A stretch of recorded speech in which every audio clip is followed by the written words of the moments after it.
अस्सलामुअलैकुम। Top news से मैं हूं राशिद। अब तक की एक ताज़ा तरीन ख़बर आपको देने जा रहे हैं। आपको बताएंगे कि आईएमएफ ने पाकिस्तान को ख़बरदार कर दिया है।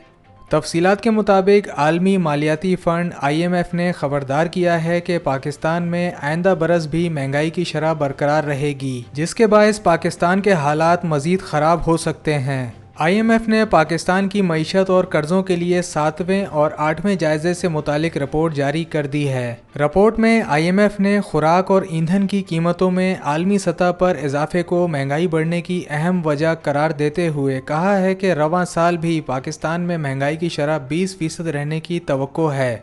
आईएमएफ रिपोर्ट में पीटीआई हुकूमत की तरफ से कई वादों और अहदाफ पर अमल दरामद न होने की निशानदही की गई है। रिपोर्ट में कहा गया है कि पीटीआई हुकूमत ने ज़र मुबादला के ज़खायर और प्राइमरी बजट खसारा समेत 5 अहदाफ पूरे नहीं किए। 3 कारकर्दगी और 7 स्ट्रक्चरल शराइत भी पूरी नहीं की गईं।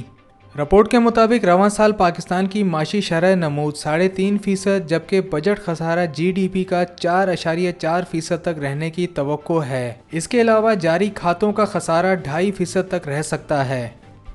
टॉप न्यूज़ से फिल वक्त इतना ही। अगर आपने हमारे चैनल टॉप न्यूज़ को अभी तक सब्सक्राइब नहीं किया तो सब्सक्राइब करके बेल नोटिफिकेशन पे क्लिक ज़रूर कर दें। इससे हमारी आने वाली हर ब्रेकिंग न्यूज़ सबसे पहले आप तक पहुंच जाएगी। टॉप न्यूज़ से राशिद खान को इजाज़त दीजिए, फिर मिलेंगे नेक्स्ट ब्रेकिंग न्यूज़ के साथ। अल्लाह हाफिज़।